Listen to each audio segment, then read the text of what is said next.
પ્રક્રિયા હાથ ધરવામાં આવી છે। મોટી સંખ્યામાં દાવેદારો સાયન્સ પ્રક્રિયા માટે ઉમટી પડ્યા છે। વેરાવળ તાલાળા વિધાનસભા માટે વેરાવળ ખાતે સાયન્સ પ્રક્રિયા શરૂ કરવામાં આવી છે, જ્યારે કોડીનાર અને ઉના વિધાનસભા માટે ઉના ખાતે સાયન્સ પ્રક્રિયા હાથ ધરાઈ છે। 2 દિવસ ચાલશે આ સાયન્સ પ્રક્રિયા અને આ વખતે યુવાઓને વધુ તક મળવાની સંભાવના સેવાઈ રહી છે। ગીર સોમનાથ જિલ્લામાં 4 નગરપાલિકા, 6 તાલુકા પંચાયત અને 1 જિલ્લા પંચાયતની ચૂંટણી યોજાશે। સાયન્સ પ્રક્રિયામાં પૂર્વ સાંસદ દિનુભાઈ સોલંકી, ઉનાના ધારાસભ્ય કેસી રાઠોડ સહિતના નેતાઓની ઉપસ્થિતિ પણ જોવા મળી છે। ગીર સોમનાથ જિલ્લામાં 2 જગ્યાએ અત્યારે સાયન્સ પ્રક્રિયા ચાલુ છે। વેરાવળ અને તાલાળા વિધાનસભાની વેરાવળ ખાતે અને ઉના અને કોડીનાર વિધાનસભાની ઉના ખાતે સાયન્સ પ્રક્રિયા ચાલુ છે।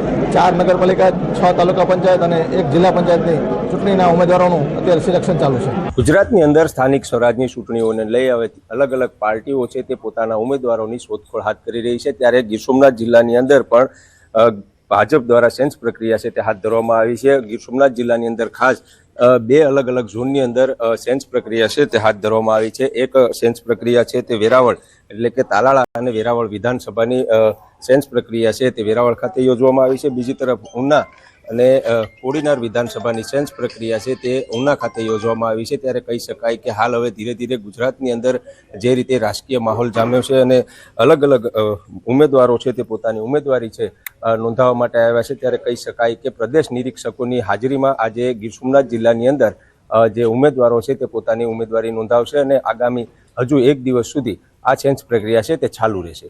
દિનેશ સોલંકી, ન્યૂઝ 18 ગુજરાતી, ગીર સોમનાથ।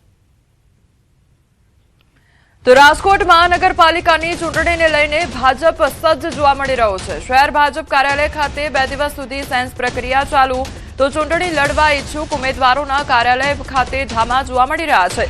પ્રથમ વખત ભાજપ દ્વારા વિધાનસભા વાઇઝ સાયન્સની પ્રક્રિયા હાથ ધરવામાં આવી છે, તો આજે 12 વોર્ડ માટેના દાવેદારોની સાયન્સ લેવામાં આવશે। આવતીકાલે બાકીના 6 વોર્ડ માટે સાયન્સ પ્રક્રિયા હાથ ધરવામાં આવશે। કુલ 9 નિરીક્ષકોની ટીમ દ્વારા સાયન્સ લેવાની પ્રક્રિયા હાથ ધરાઈ છે। દરેક ઝોનમાં 3 નિરીક્ષકોની પેનલ દ્વારા સાયન્સ પ્રક્રિયા હાથ ધરવામાં આવી છે। મંત્રી દર્શનાબેન વાઘેલા, જીતુભાઈ પટેલ તેમજ પૂર્વ સાંસદ ભાવનાબેન લઈ રહ્યા છે દાવેદારોની સાયન્સ। ગત ચૂંટણીમાં 72 પૈકી 60 જેટલા નવા ચહેરાઓને તક મળી હતી, તો ભાજપની સાયન્સની પ્રક્રિયામાં પૂર્વ મેયર નયનાબેન પેઢડિયાએ નોંધાવી છે દાવેદારી, તો વોર્ડ નંબર 4 માંથી નોંધાવવામાં આવી છે આ દાવેદારી। તો નિરીક્ષકો સમક્ષ પોતાની દાવેદારી રજૂ કરવામાં આવી છે।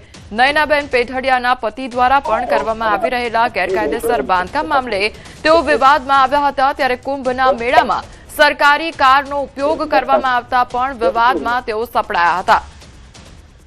સંવાદદાતા અંકિત અમારી સાથે જોડાઈ ગયા છે। અંકિત, એક તરફ સાયન્સની પ્રક્રિયા હાથ ધરવામાં આવી છે, બીજી તરફ નયનાબેન દ્વારા પણ પોતાની દાવેદારી નોંધાવવામાં આવી છે, શું અપડેટ?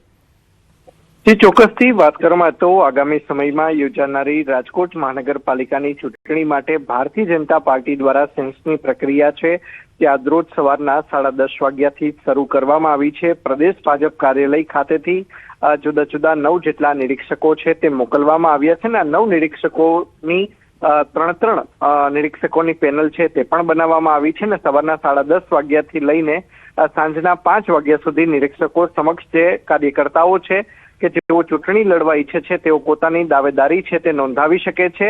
તો બીજી તરફ વાત કરવામાં આવે તો રાજકોટ શહેરના પૂર્વ જે મેયર છે નયનાબેન પેઢડિયા, તેમના દ્વારા પણ પોતાની દાવેદારી છે તે નોંધાવવામાં આવી છે।